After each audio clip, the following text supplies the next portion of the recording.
Masih ingat wahyu yang diturunkan kepada Nabi sallallahu alaihi wasallam disebut apa?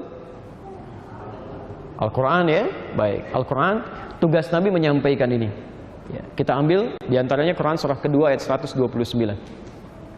Rabbana wab'ats fihim rasulan minhum, disebutkan rasul.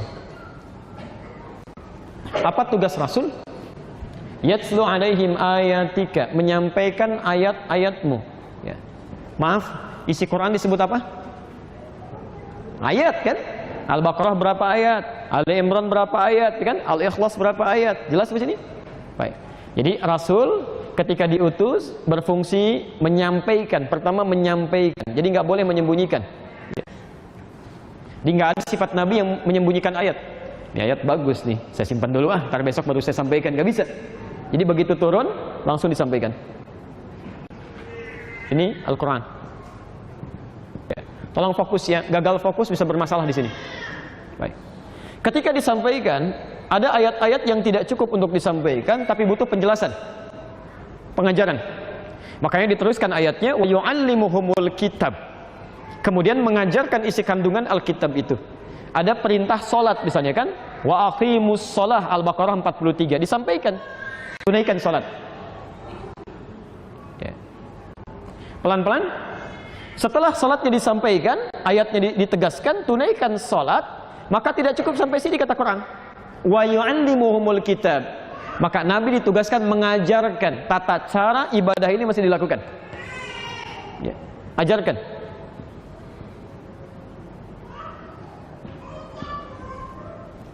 Awas, hati-hati ya. Kalau tidak ada fungsi pengajaran ini, maka akan sulit ditunaikan bagaimana caranya.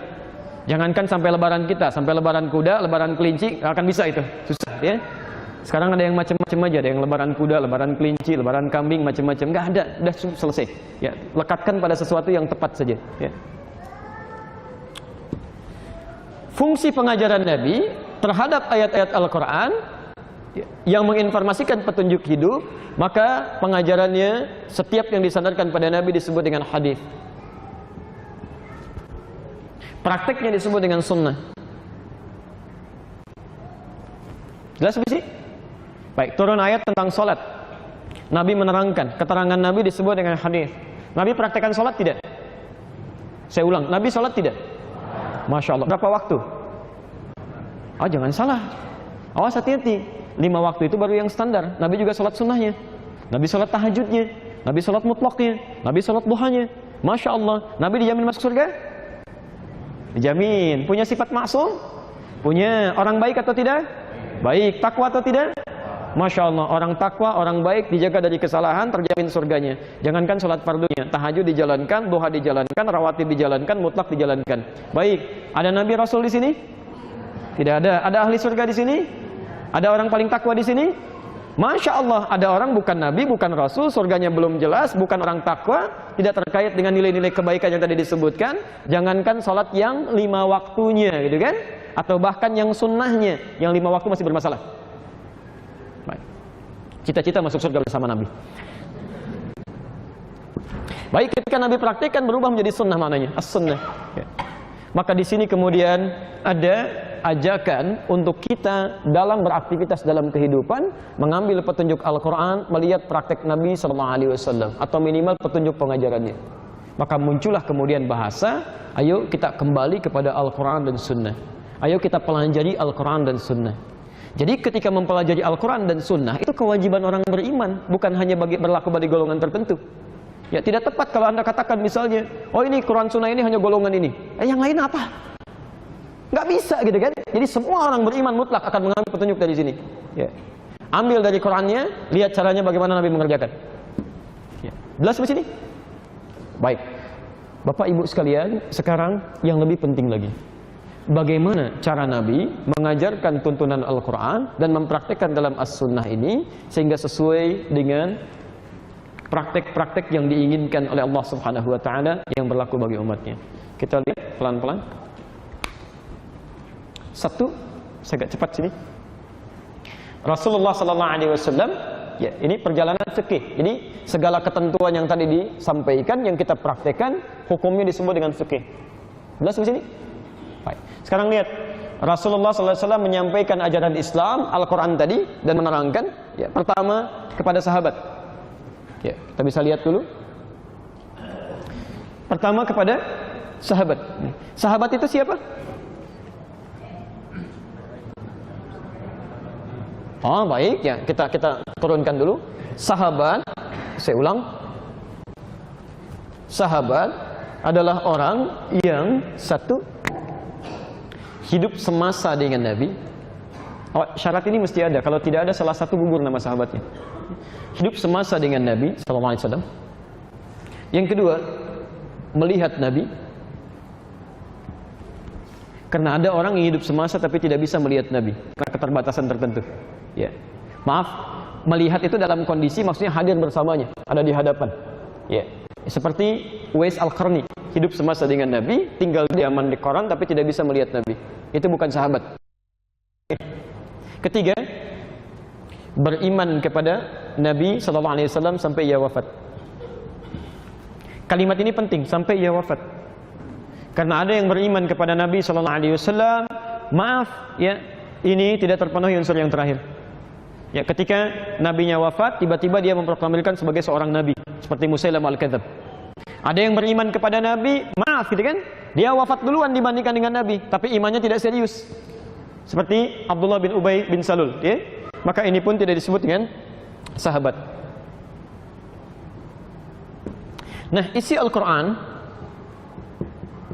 dengan sunnah tadi disampaikan oleh Rasulullah SAW pada kalangan sahabat. Ini generasi pertama.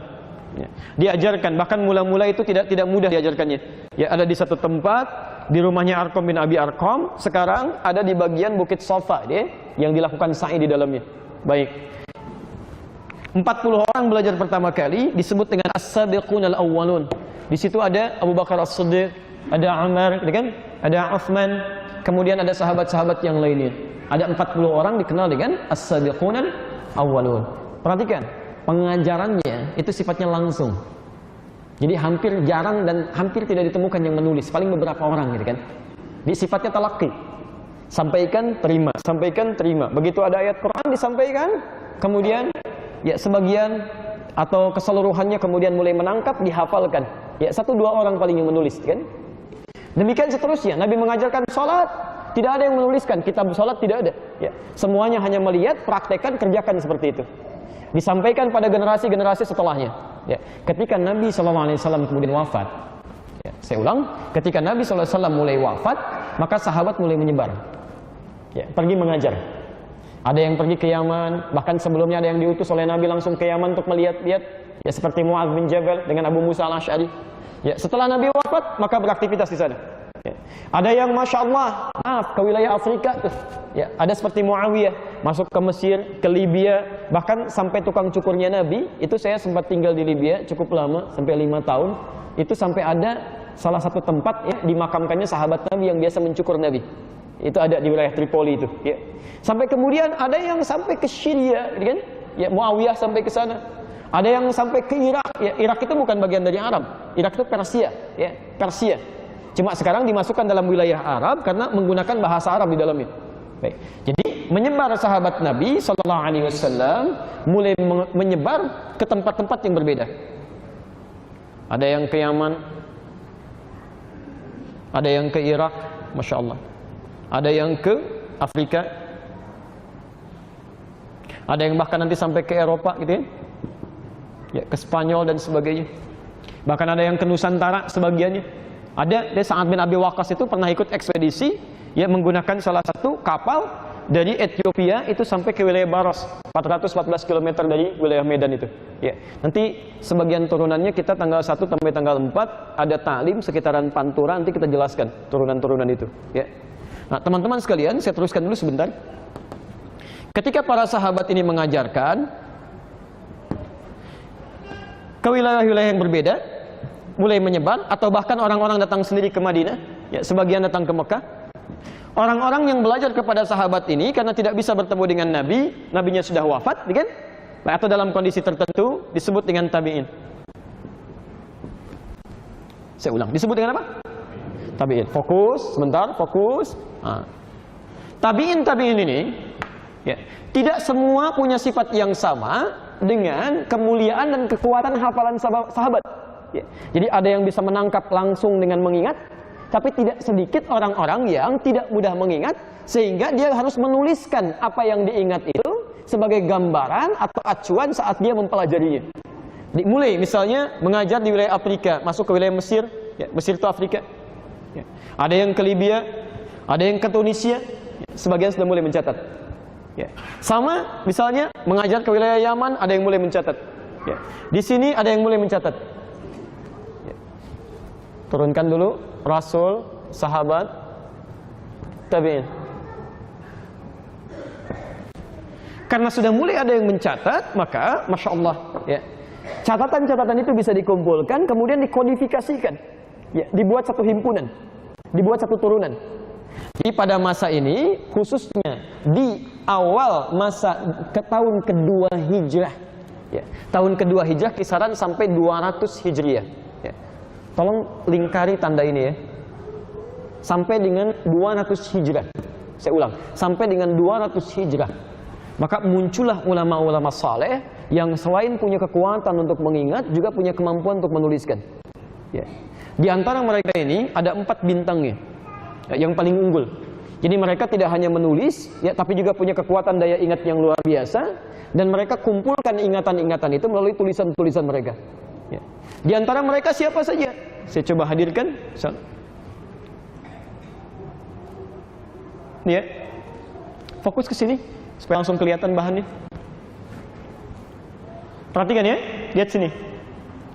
Satu, masa Rasulullah SAW mengajarkan Al-Quran plus prakteknya disebut dengan apa? Sunnah. Diturunkan kepada sahabat. Metodenya mulai menghafal. Jelas? Sedikit yang menuliskan. Kemudian ketika Rasulullah SAW meninggal dunia, disampaikan pada generasi setelahnya, sahabat mulai menyebar dengan tempat-tempat tadi. Ya. Maka diajarkan pada tabi'in, ya kan? Dan orang yang belajar kepada tabi'in lagi. Sifat mereka karena tidak sama dengan yang sebelumnya, ya, maka sudah mulai banyak yang menulis. Ya. Jadi ada yang kemudian menghafal dan tidak sedikit yang mencatat. Tapi di antara sekian banyak yang menulis ini, ada ulama-ulama khusus yang mengumpulkan dalam bentuk kumpulan disebut dengan kodifikasi sebagai acuan bagi orang-orang setelahnya. Ya. Mereka itu pelan-pelan, awas hati-hati, dibatasi sampai dengan batas 200 Hijrah. Jadi kalau di atas 200 Hijrah ini tidak disebut dengan nama yang akan saya sebutkan nanti. Kita sebut sini. Pelan-pelan, pelan-pelan. Lihat sini. Batasnya 200 Hijrah. Jadi sampai 200 Hijrah ada 4 bintang ulama utama yang mengumpulkan ajaran Nabi dari para sahabat, termasuk dari para tabi'in, dikumpulkan jadi satu sebagai acuan untuk kita setelahnya. Kalau Anda belajar dari orang-orang ini, maaf, ya, 200 Hijrah ini yang baru atau yang dulu? Sekarang atau yang lampau? Lampau. Sekarang tahun berapa? 1438. Berarti kisaran 1200 tahun yang lalu kan? 1238. Sesuatu yang sekarang disebut dengan khalaf namanya. Yang dulu disebut dengan salaf. Jelas sampai sini? Ya, dulu yang lampau disebut dengan apa? Salaf. Ingat, generasi ulama salaf yang disepakati oleh ulama, nggak ada yang beda di sini. Ingat, kalau Anda beda, yang salah Anda, bukan ulama yang salah. Jelas ya? Generasi salaf yang diakui punya turunan sampai menghimpun petunjuk Rasulullah itu dibatasi sampai 200 Hijrah. Ya, karena nanti setelah lewat ke situ banyak kejadian-kejadian terjadi bisa memengaruhi unsur tulisannya. Baik. Nah, ada generasi orang-orang ini salaf namanya, ya, generasi yang lampau. Baik, mereka baik tidak? Saya ulang, orang-orang ini baik tidak? Baik, dekat dengan Allah, tahu petunjuk Rasulullah. Baik, sifat baik yang menjadikan dekat dengan Allah disebut dengan saleh. Saleh, maka muncul istilah salafus saleh. Jelas sampai sini? Baik, muncul istilah salafus saleh. Jadi para ulama-ulama di masa lampau yang punya kedekatan dengan Allah, yang belajar runtutan ilmu sampai Rasulullah melalui orang-orang ini. Salaf, orangnya baik, dekat dengan Allah disebut saleh, maka salafus saleh. Di antara salafus saleh itu ada 4 yang paling utama. Ada 4 bintangnya. Ya. Siapa di antaranya? Kita turunkan. Ini. Wah, pelan-pelan. Satu, Abu Hanifah atau Nu'man bin Bashir yang lahir tahun 80 Hijrah, wafat tahun 150 Hijrah. Ya. Maaf, kalau dilihatnya dari batas kelahiran ya, dari batas kelahiran. 80 Hijrah masuk 200 Hijrah tidak? Masuk. Berarti ini masuk dari ulama salafus saleh. Jelas di sini? Pelan-pelan. Selanjutnya, Malik bin Anas. Ya.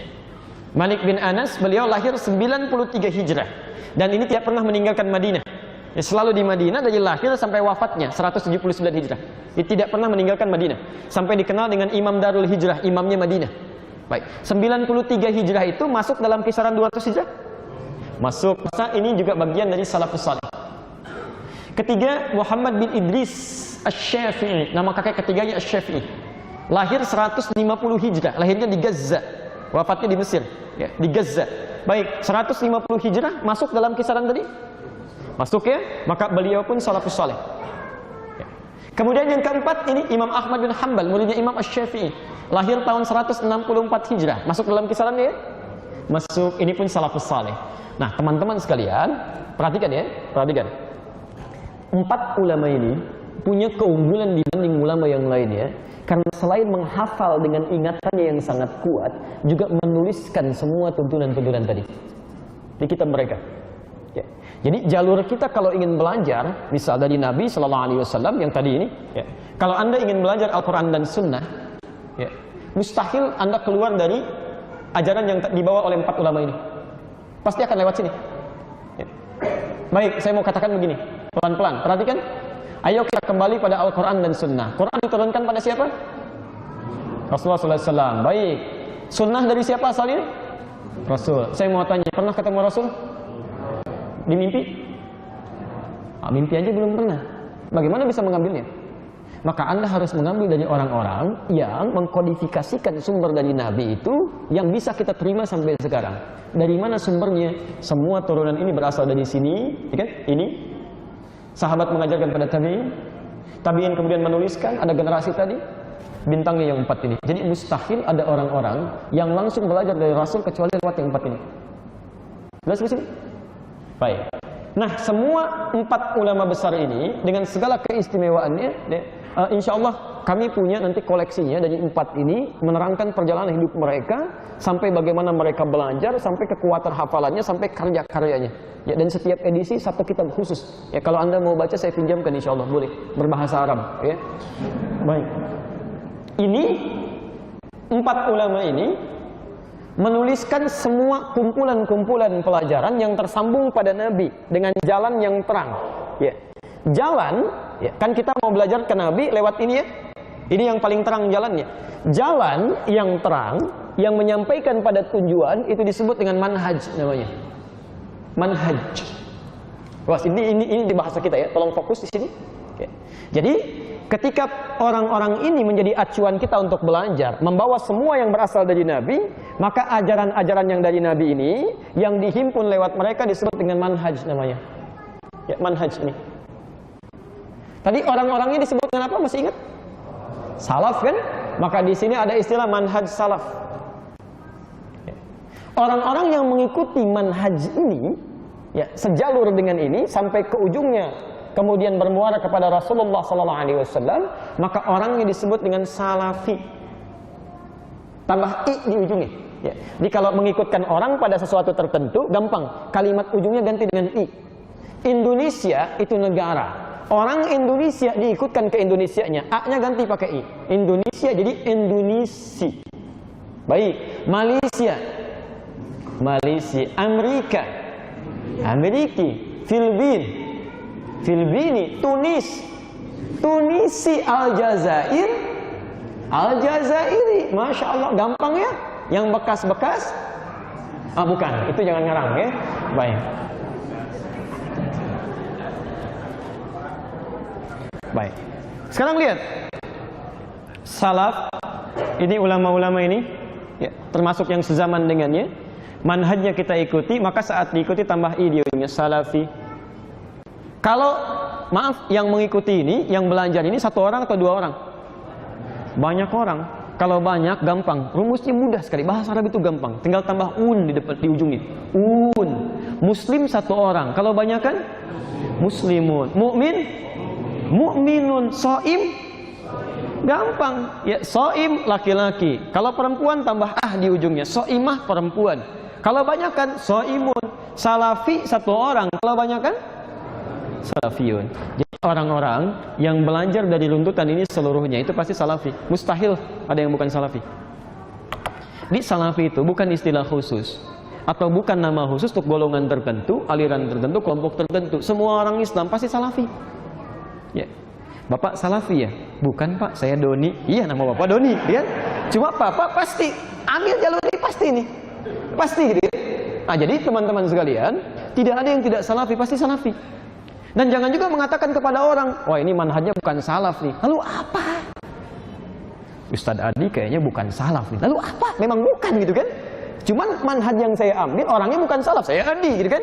Nah cuma nilai yang dipraktekkan pasti ini, gak mungkin bukan salaf, pasti ini. Ya. Kalau bukan salaf berarti bukan mengambil tersambung dengan Nabi. Jelas sampai sini? Jadi kalau mendengar istilah-istilah salafi, salafiyun, salaf, itu pertama tidak usah juga alergi dengan kalimat itu. Yang kedua tidak usah mengklaim satu dengan yang lainnya, ini salafi, ini bukan. Ini persoalan yang muncul pada saat ini. Jelas sampai sini? Baik. Kalau jelas, sekarang perhatikan. Tadi semua tuntunan dari Nabi yang disampaikan oleh 4 orang ini dituliskan pelan-pelan. Disebut apa? Manhajnya. Nah, sekarang saya agak cepat. Tuntunan dari Nabi, manhaj tadi, ya, awas hati-hati ya. Ini dahsyat, saking dahsyatnya bisa mati, bisa nyala, bisa mati, bisa nyala ya. Tuntunan dari Nabi yang disebut manhaj itu punya 2 sifat. Ini sering saya tegaskan kalimat ini. Sifat pertama, hanya satu dalil, satu contoh. Satu dalil, satu contoh. Misal, paling gampang, An-Nasa'i nomor hadis 886. Ini sering saya contohkan. Saat Anda mengangkat tangan begini bertakbir, kemudian setelah itu Anda ingin meletakkannya di dada, kalimat hadisnya langsung fawadha'a, maka cepat letakkan langsung, langsung, tidak ada jeda. Begitu diangkat langsung letakkan. Dalilnya cuma satu dan contohnya pun satu, seketika. Ya, telapak yang kanan menutup punggung yang kiri, seketika langsung angkat. Nah, ini kalau dalilnya satu, contohnya satu, maka manhaj ini dinilai oleh para ulama bisa dikerjakan oleh siapapun di kesempatan manapun. Jadi tidak ada peluang untuk, maaf, kreatif mencari gerakan-gerakan lain. Saya nggak enak tiap hari begini terus sampai puluhan tahun. Saya pengen yang kanan dulu, yang duluan. Begitu takbir kanan duluan, kiri tutup gini ya. Jadi ada sedikit ya, ada yang diputar begini, ada yang sambil naik kakinya begini sedikit ya, macam-macam gitu. Nah itu tidak perlu kreatif. Saya tidak bermaksud menyalahkan dalam konteks ini, tapi kami mencari di 1235 kitab hadis sampai yang ada sekarang. Dan yang paling sahih sampai yang paling palsu. Di kitab hadis palsu aja nggak ada. Di saking palsunya, di kitab hadis palsu nggak ada. Dan pemalsu hadis pun tidak tertarik memalsukan hadis ini karena saking jelasnya gitu. Jadi kalau Anda sudah menemukan satu tuntunan, nggak usah mencari yang lain, selesai. Semua orang bisa itu. Jelas ya? Begitu angkat, simpan. Berarti satu manhaj, satu cara. Tapi ada tuntunan-tuntunan yang sifatnya lebih dari satu dalil dan beragam cara. Banyak. Ada yang sifatnya bacaan, ada yang sifatnya gerakan. Ambil contoh yang paling ringan misalnya. Al-Quran. Kita baca Quran insya Allah. Ternyata bukan satu cara bacanya. Paling minimal, alhamdulillah, ada 7 cara. 7 cara, paling minimal. Itu yang mutawatir. Kalau ditambah 3 lagi yang masyhur jadi 10. Kalau ditambah 4 lagi dengan bacaan tafsir jadi syadz, jadi 14. Kita ambil yang disepakati aja 7 dulu, gitu kan? Yang disepakati 7 yang mutawatir, boleh dibaca dalam sholat dan dalam bacaan Quran. Bapak dan Ibu sekalian, ternyata yang kita bacakan sekarang, wadduha, itu juga bisa dibacakan dengan cara yang lain tanpa merubah isi maknanya. Seperti pernah kita contohkan, wadduha. Kita wadduha, ada yang wadduha. Wal-laili idza sajid, ma wadda'aka rabbuka wa ma qala. Walal akhiratu khairul laka minal ula. Ada. Siapa yang membacakan ini? Adalah ternyata orang-orang yang saat Quran diturunkan, bahkan sebelum turun Quran, lisan mereka memang nggak bisa mengucapkan A. Fitrahnya sudah ke E melulu gitu. Kaifa halu, kaifa halak, madrasah, madrasah, ana, ani, anta, inti. Mungkin dari Betawi belajar sedikit ke sini gitu ya. Baik, sebagian teman-teman. Itu ada, sampai sekarang ada. Ada. Wilayah Palestina, wilayah Syria, sebagian dari Irak itu ada, itu melulu tuh. Gitu ya. Itu luar biasa. Makanya turun nanti riwayat diajarkan, ada riwayatnya Hamzah punya 2 murid namanya Khalad dengan Khalaf. Ada Imam Nafi' punya murid namanya Warash. Ada riwayat Anda baca pakai A, dia baca pakai E. Isinya tidak berubah. Tidak berubah. Karena memang nggak sanggup mengucapkan A. Anda paksa-paksa bukan E, A ya. Sampai kiamat kurang 2 hari mereka susah. Ya, sehari lagi buat mikir ngapain maksa orang, emang nggak bisa gitu. Ya, jadi fitrahnya begitu. Maaf, sepeda teman-teman kita dari Medan ke sana lah gitu ya. Bisa dibacakannya apa? Sepeda. Baik ya. Nah, Anda silahkan saja, boleh tersenyum, boleh tertawa, silahkan. Tapi memang begitu. Apakah bendanya beda? Tidak, tetap sepeda, tetap yang itu juga. Kita ke Cicaheum yuk. Apa? Cicaheum? Kalimatnya memang beda, tapi isinya itu juga. Maka turun riwayat-riwayat demikian, itu baru di lisan. Hati-hati gitu kan. Nah, manhaj ini dengan dalil yang beragam, dengan contoh yang berbeda, disepakati oleh para ulama. Ulama nggak ada yang beda. Kalau Anda beda dengan ulama, Anda yang salah, bukan ulama yang keliru. Ya, disepakati sebagai kemudahan, fleksibilitas dalam menunaikan, karena tidak setiap orang bisa mengerjakan hal yang sama. Kalau mau lebih dahsyat, saya contohkan. Ihdinas siratal mustaqim, pakai shad, hafaz. Ada yang tidak bisa shad, bisanya sin. Turun riwayat Qalun, ihdinas siratal mustaqim. Bahkan ada yang tidak bisa shad, tidak bisa sin, bisanya zai, Pak. Ada di Arab itu. Di Anda paksa shad, sin, ihdinas siratal mustaqim. Riwayat Qunbul dari Ibnu Katsir. Ada. Ya. Kami di Libya itu pernah ada kisah. Ya, ini guru kami yang langsung sampaikan, ini nyata. Penghafal Quran. Dua-duanya hafal. Satu hafal pakai shad, satu pakai sin. Bertemu nggak nyambung, mirip kisah Umar bin Khattab mendengar bacaan di masa Nabi. Begitu dibacakan ihdinas siratal mustaqim, anta mukhti ya fulan bisin, mushad. Bukan pakai shad, pakai sin, kamu salah katanya. La, bisad, bukan sin, shad. Ihdinas siratal mustaqim, la bisin, ihdinas siratal mustaqim. Padahal keduanya mengaji di guru yang sama. Disepakati datang kepada gurunya, disampaikan, ya Syekh, kada wa kada, terjadi peristiwa begini. Gurunya bijak sekali, tidak menyalahkan, tidak langsung membenarkan. Beliau katakan, ya bunayya iqra, nak baca. Dibaca sama si fulan. Ihdinas siratal mustaqim, pakai shad, hasbuk, cukup. Ya bunayya iqra, nak baca. Ihdinas siratal mustaqim, pakai sin, hasbuk. Masya Allah, kata syekhnya, kalian berdua salah, yang benar pakai zai. Ihdinas siratal mustaqim. Masya Allah. Gurunya yang mengajarkan, kalau kamu baru tahu sesuatu, jangan dulu rame, pelajari dulu. Barangkali orang lain yang berbeda memiliki sumber-sumber yang tersambung dengan sama kepada Nabi, cuma tidak mempraktekkan seperti Anda, karena memang tidak mudah melakukan seperti Anda itu. Anda tidak bisa memaksa orang lain dengan baju ukuran sama, mungkin berbeda, tapi sama-sama baju gitu. Jelas di sini ya? Nah, itu baru bacaan, nanti ada gerakan.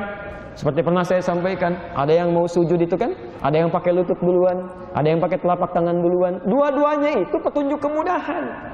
Sebab kalau lututnya sulit untuk digunakan, pasti telapak tangannya, nggak ada yang ketiga. Tetap yang salah itu kalau yang tidak sholat atau yang sujudnya kepala duluan, itu aja. Jadi kalau Anda menggunakan lutut, ada dalilnya. Di Abu Daud nomor hadis 838. Kalau Anda pakai telapak tangan, di Abu Daud nomor hadis 840, cuma beda 2 nomor. Yang satu di kanan paling bawah, yang satu kiri paling atas, selesai. Ya, jadi ini yang disebut dengan manhaj. Ya, Al-Fatihah. Kita baca bismillah kan dengan 4 cara, 70 hadis Pak. Bu, 70 hadis. Bisa dikeraskan, bisa disirkan, bisa tidak dibaca sama sekali, bisa dibaca rakaat pertama, selanjutnya tidak. 70 hadis itu. Ya. Tapi Masya Allah itu kemudahan dalam mempraktekannya, cuma semudah-mudahnya nggak bisa dipraktekkan keempat-empatnya dalam satu sholat. Saya ingin sempurna menunaikan sunnah Nabi. Orang 1, saya 4. Masya Allah. Bismillahirrahmanirrahim. Bismillahirrahmanirrahim. Tidak dibaca sama sekali. Enggak bisa. Anda harus pilih. Kalau Anda tidak bacakan keras, Anda bacakan sir, atau Anda nggak baca sama sekali. Ya saat Anda bacakan sir pun nggak usah nampakkan pada orang. Saya takut orang menduga saya nggak baca, padahal saya sir. Nggak usah. Itu tandanya jahar. Ya kalau sudah mau dibunyikan, kencengin aja. Kenapa bingung di situ? Ya, jadi kalau di Arab itu kedengaran karena pakai mic. Kalau Anda nggak pakai mic, nggak usah dimunculkan. Bismillahirrahmanirrahim. Alhamdulillah, sama aja. Jelas ya? Ketika Anda memilih salah satu di antara manhaj yang ada itu, maka pilihannya disebut dengan madhab. Hukumnya disebut dengan fikih, maka muncul istilah madhab fikih. Ya. Madhab itu singkatan. Ya, singkatan. Madhab. Singkatan dari madhaba ilaihi. Masya Allah. Ya, tidak hanya dalam bahasa Indonesia, dalam bahasa Arab ada singkatan. Tidak hanya istilah-istilah umum, bahkan istilah agama pun atau kalimat-kalimat, bahkan ayat itu ada singkatan. Ya. Bismillahirrahmanirrahim disingkat dengan basmalah. Alhamdulillahirrabbilalamin singkat dengan hamdalah. Allahu Akbar disingkat dengan takbir. La ilaha illallah disingkat dengan tahlil. Jelas sampai sini? Baik, jadi kalau misalnya saya ajak Anda, Bapak Ibu sekalian, dengan memohon rahmat Allah Subhanahu wa taala, mari kita memulai acara ini dengan sama-sama mengucapkan basmalah. Basmalah. Bukan. Itu yang diucapkan kalimat yang disingkatnya Bismillahirrahmanirrahim. Sama kayak orang mau meninggal dunia, ajarin dulu nanti kalimatnya la ilaha illallah ya. Cepat ucapkan tahlil, tahlil, ucapkan tahlil, tahlil, ucapkan tahlil, tahlil. Bukan yang itu la ilaha illallah. Baik, madhab singkatan dari ma dhahaba ilaihi. Masya Allah. Madhab ma dhahaba ilaihi. Ma pilihan, dhahaba yang condong, ilaihi untuk diambil kepadanya. Dari 4 pilihan yang ada baca bismillah, 70 hadis, Anda condong pada yang mana? Ketika Anda pilih salah satunya, itu yang disebut dengan madhab. Berarti ini madhab saya, maksudnya pilihan saya. Di mazhab itu bukan aliran, bukan kelompok. Para imam ini menuliskan tuntunan-tuntunan dalam bentuk manhaj, dikumpulkan di kitab mereka, ada semua. Cuma ketika mempraktekkan, nggak mungkin semuanya dipraktekkan. Mereka harus pilih salah satu. Makanya ketika Imam Abu Hanifah memilih, maka dikenal dengan madhab Hanafi. Ya. Imam Malik memilih, dikenal dengan madhab Maliki. Imam Syafi'i memilih, dikenal dengan madhab Syafi'i. Imam Ahmad memilih, dikenal dengan madhab Hambali. Ya, awas, hati-hati. Ya, hati-hati. Ini penting untuk dipahami oleh kita semua. Jadi orang-orang yang belajar petunjuk sampai ke Nabi, ya, yang salafus saleh, orang-orang yang disebut dengan salafi, jamaknya salafiyun, maka tidak mungkin, mustahil kecuali melewati pilihan-pilihan ini. Pasti milih. Ya. Dari sini, ya, kita ingin meluruskan satu pernyataan yang kadang-kadang suka keliru. Kamu ikut madhab atau ikut Nabi? Sebetulnya bukan itu kalimatnya, itu menunjukkan Anda tidak paham. Bukan ikut madhab, ikut Nabi, bukan. Karena mustahil ada madhab yang keluar dari tuntunan Nabi, itu mustahil. Ya. Ayo, kamu ikut Imam Syafi'i apa ikut Nabi? Apa Anda pernah ketemu Nabi? Pasti lewat ini dulu gitu. Jadi mustahil kalau Anda ingin ke Nabi, tidak melalui jalur ini, mustahil itu. Ya. Makanya setiap kita itu pasti mengambil pilihan-pilihan yang disebut dengan madhab itu. Ya. Cuma mana yang Anda ambil, itu terserah Anda. Tidak harus fanatik di bidangnya. Ya. Misal, oh saya mesti Syafi'i saja. Ya, Masya Allah, Imam Syafi'i saja mengatakan kalau pendapat saya tidak sesuai dengan turunan Al-Quran dan Sunnah, lemparkan pendapat saya ke tembok, ambil yang lain. Semua imam mengatakan begitu. Ya. Jadi teman-teman sekalian, Bapak dan Ibu, jadi kalau ada orang-orang kemudian belajar dan bersumber dari salah satu di antara yang 4 ini, dan sedunia semuka bumi, demi Allah saya katakan, sumbernya pasti melewati ini. Pasti generasi setelahnya pasti lewat sini. Ya. Karena mereka yang mengumpulkan.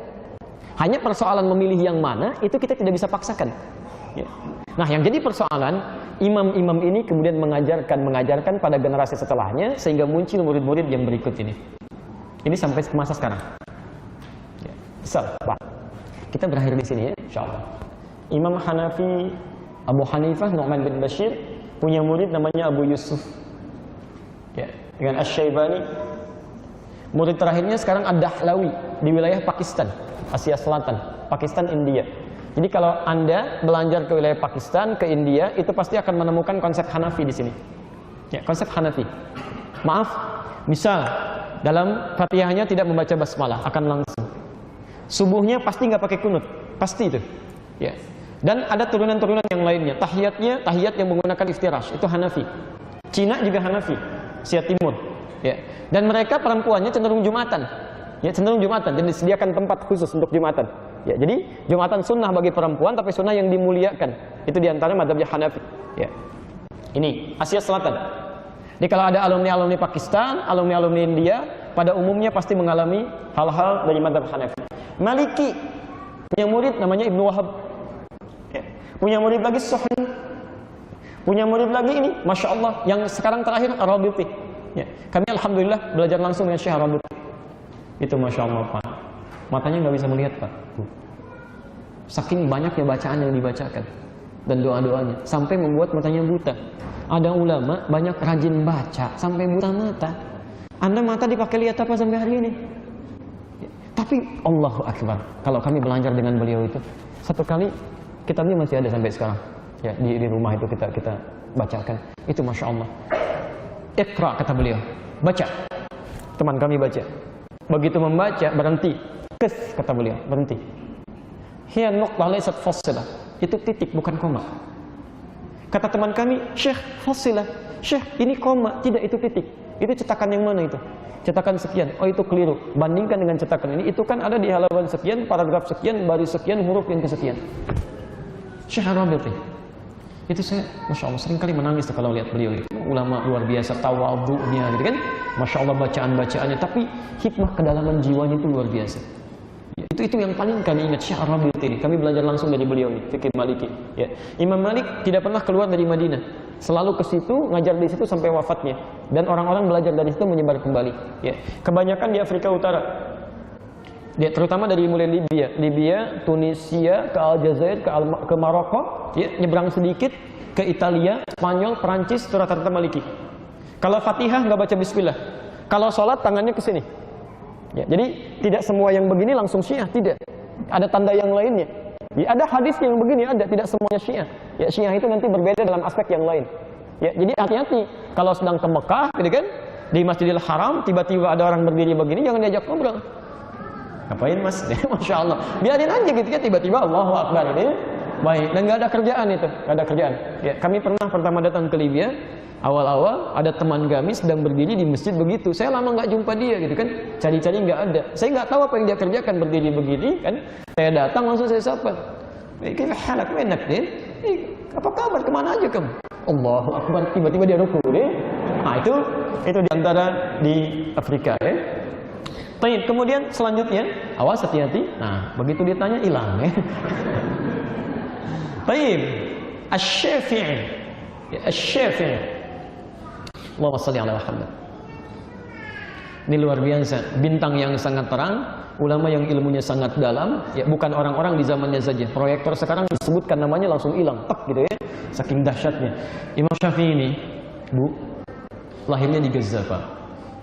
Begitu lahir, tumbuh, ini termasuk keturunan Rasulullah SAW, meninggal ayahandanya. Ibunya nggak putus asa. Jadi paham betul, ini anak ini harus disiapkan seperti direncanakan sebelumnya. Jadi ulama itu ya, dengan izin Allah. Itu dari Gaza, ketika mendengar pusat ilmu ada di Mekah, Pak, jalan kaki Pak, gendong anaknya Bu, ke Mekah. Digendong gitu kan, di jalan berdoa. Demi Allah kami katakan, dari Gaza Palestina itu kalau mau ke Mekah, ya setidaknya akan sampai pakai bis saja, itu paling cepat sehari 2 malam. Paling cepat itu. Ini jalan kaki Anda bayangkan, datang sampai ke Mekah. Di Mekah itu tawaf digendong anaknya. Ada guru disimpan di situ belajar bermohon kepada Allah sampai dengan wafatnya. Kami sampaikan, kalau Imam Asy-Syafi'i ada kemuliaan sampai hari ini, itu diantara jasanya ibundanya. Yang mau saya sampaikan Bu, ibundanya Imam Asy-Syafi'i jalan dari Gaza ke Mekah saking nggak punyanya gitu. Jalan, tapi bisa merawat anaknya sampai jadi sekarang. Anda kurang apa lagi? Pasangan hidupnya ada yang masih ada, ada, perangkatnya ada, rumahnya bagus, segalanya ada, handphonenya bagus. Kalau Anda tidak bisa mencetak yang lebih bagus, Anda kurang apa lagi? Itu luar biasa gitu kan. Nah, sampai saking luar biasanya karena doa ibundanya salah satunya itu punya ketajaman daya ingat. Satu kali beliau ingin belajar ke Imam Malik. Ya, ini hidup zaman dan adabnya saling belajar. Ya, datang ke tempat Imam Malik, kalau kita beginilah, majlisnya dibuka hari Rabu, datangnya hari Selasa. Datang hari Selasa. Maka adabnya tidak memaksa untuk belajar. Ya, beda gitu kan? Ini orang alim luar biasa, nggak ketok-ketok, nggak pencet bel, tungguin gitu kan? Lihat, yang paling luar biasa, begitu ditunggu, ya sampai besoknya, tiba-tiba qadar Allah sampai majlis dibuka keesokan harinya, Imam Malik keluar ingin ke majlisnya, dikatakan pada asistennya, "Iftahil bab fi syabun yantabir." Tolong bukakan pintu, ada seorang pemuda yang sudah nunggu kelamaan katanya. Tapi nggak disampaikan sebelumnya karena nggak pernah ketok pintu, diam aja. Ya. Begitu dibuka, ini kisah populer sekali. Begitu dibuka pintunya datang menghadap, kata Imam Malik, "Madza turid?" Apa yang kamu inginkan? "Saya ingin hadis," katanya. Karena Imam Malik itu ahli hadis. "Saya ingin hadis." Kata Imam Malik, "Madza indak?" Apa yang kamu punya? "Hafidtu al-Muwatta." Saya telah hafal kitab al-Muwatta. Al-Muwatta itu tebalnya segini nih. Jadi sambil menunggu majlis dibuka besok, semalaman menghafal al-Muwatta. Dalam semalam menghafal al-Muwatta. Dicek oleh Imam Malik, tidak ada yang keliru satu. Jadi kalau Anda belum bisa sedikitnya sebarisnya dari Imam Asy-Syafi'i ilmunya, jangan mempersoalkan tentang keulamaannya. Ya, jadi Anda sebarisnya aja dari kalimat hafalan Asy-Syafi'i belum bisa menyainginya, maka jangan pernah mencela beliau dan merendahkannya. Itu luar biasa itu. Apalagi merendahkan sahabat itu keterlaluan. Ya. Punya murid diantaranya ada Al-Buwaiti, ya. Imam Al-Bukhari, ya. Al-Bukhari itu termasuk muridnya Asy-Syafi'i. Ya. Imam Al-Bukhari, hati-hati. Ya. Rujukan hadis sahih. Dr. Wahab Az-Zuhaili, ya. Perwakilannya yang sekarang representasinya Asy-Syafi'i, tinggalnya di Syria tapi sudah wafat, ya. Sudah meninggal dunia beberapa waktu yang lalu. Alhamdulillah saya berkesempatan juga dengan beliau. Ya, kita pernah melakukan siaran sama di TV yang sama di Libya dan Masya Allah ilmunya luar biasa. Di antara karya yang fenomenalnya Al-Fiqhul Islami wa Adillatuh. Ya, fikih Islam dan dalil-dalilnya. Ya, kami banyak mengambil faidah dari kebaikan-kebaikan beliau. Ini umumnya di Asia Tenggara. Ya, kalau Anda misalnya ambil ya Malaysia, sebagian besar Indonesia, di Filipina dan sebagainya, itu umumnya rata-rata Asy-Syafi'i. Bismillahnya dijaharkan. Bismillahirrahmanirrahim. Kalau subuh pakai kunut. Hati-hati, Imam Syafi'i kunut. Imam Al-Bukhari itu kunut. Jadi kalau misalnya Anda nggak kunut, hati-hati, jangan langsung mengungkapkan, "Oh, bid'ah yang kunut nih, salah yang kunut nih." Imam Al-Bukhari kunut. Anda nyebut Imam Al-Bukhari, kunutnya Anda salah, tapi hadisnya Anda ambil. Agak bingung tuh. Ya. Kunut itu salah, kunut bid'ah, tapi Anda berhujjah dengan hadis Al-Bukhari.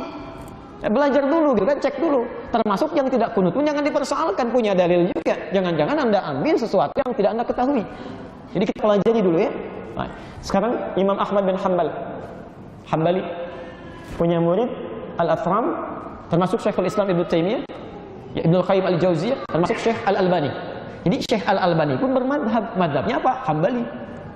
Awas, hati-hati, awas. Antum yang belajar dari syekhnya turunan Al-Albani misalnya, Ibnu Qayyim Al-Jauziyah sampai ke Syekhul Islam Ibnu Taimiyah, itu pun bermadhab, madhabnya madhab Hambali, Ahmad bin Hanbal. Kalau bismillahnya disirkan, kunutnya nazilah, gitu kan?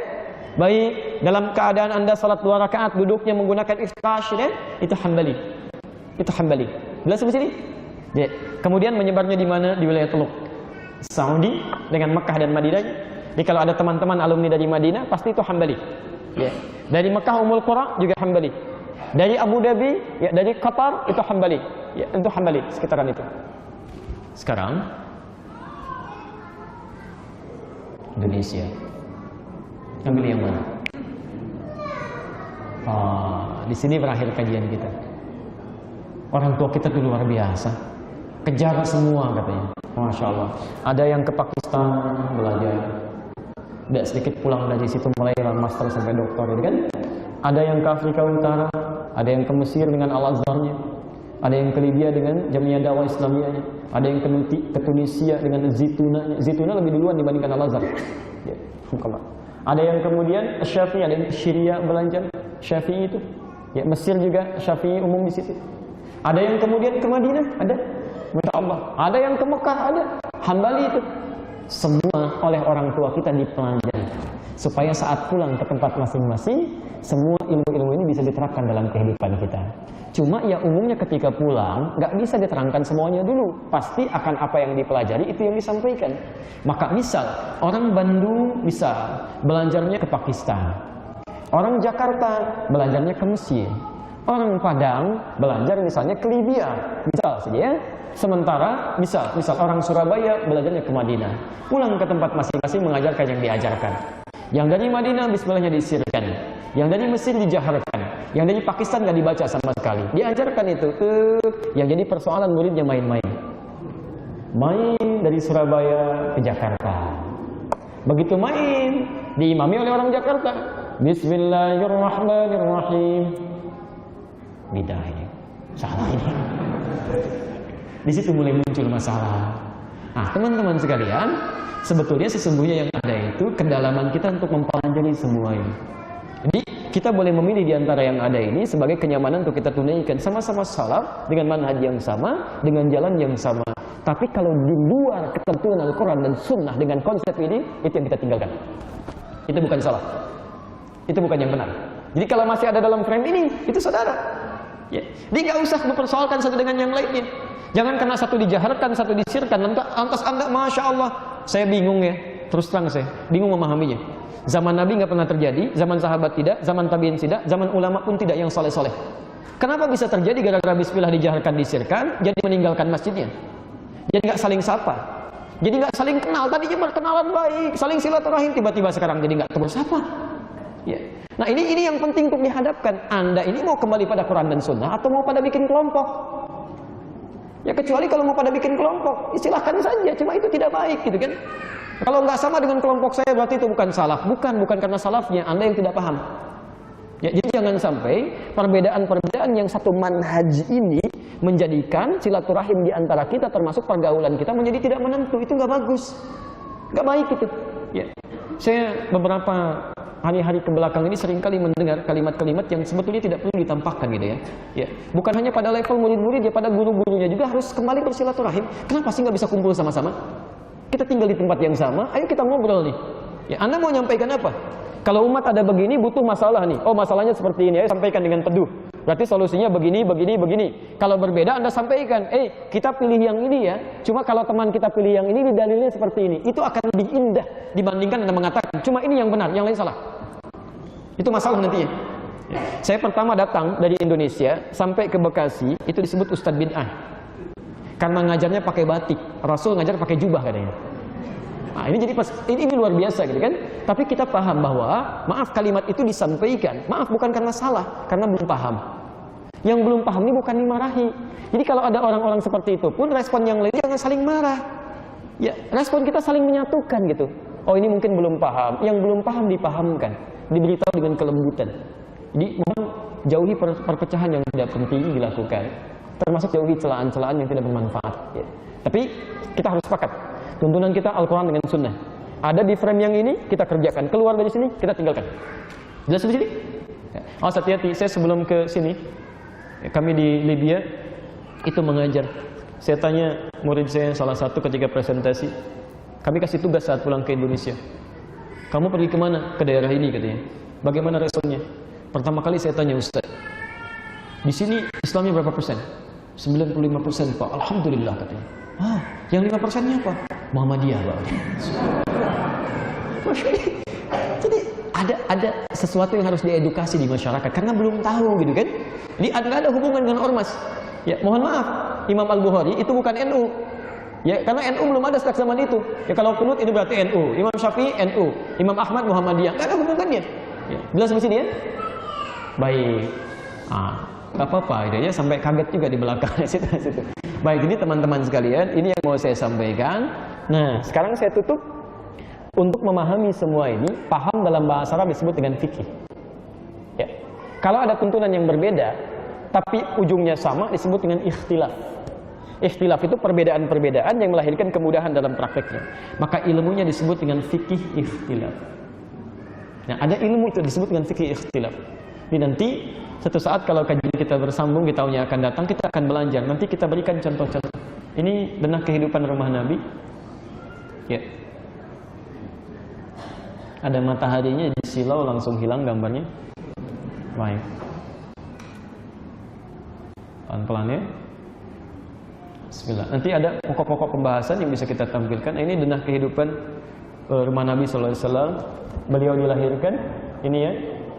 Diduga di tempat ini beliau dilahirkan di posisi walaupun tempatnya tidak seperti ini. Wallahu a'lam. Ini Jabal Qubais. Jabal Qubais itu yang jadi istana raja sekarang.